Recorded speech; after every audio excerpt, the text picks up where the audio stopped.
Hawatuonei kwa sababu wana nguvu, wanatuonea kwa sababu tumezingatia uoga kuliko mambo ya msingi.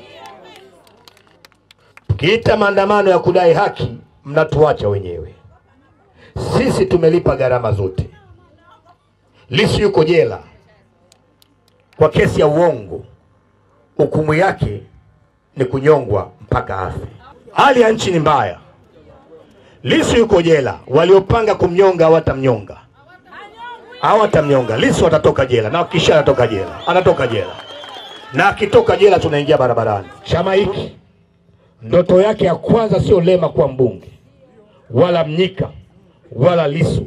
Ndoto yake ya kwanza ni uhuru wa kweli, mabadiliko ya kweli na utu kwa kila mwananchi. Ni bora kuchelewa kushika mamlaka ya nchi, lakini mkajenga msingi mmoja katika nchi, culture, utamaduni wa watu kuheshimu haki na utu.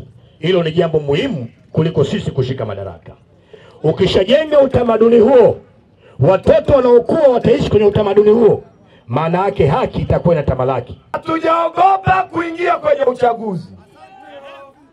Kama wakirekebisha sheria za uchaguzi, wakabadilisha na kanuni ambazo zinawabeba wao, wakasema uchaguzi sio mwezi wa 10, ni mwezi wa 6 au mwisho wa mwezi huu, tuko tayari kuingia kwenye uchaguzi.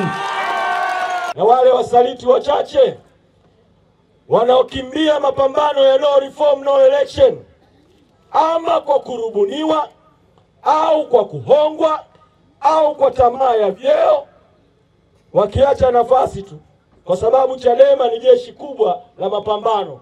Viongozi wa chama maeneo husika, tumieni katiba ya chama ibara ya 6.35 inayohusu kuziba nafasi wazi za uongozi.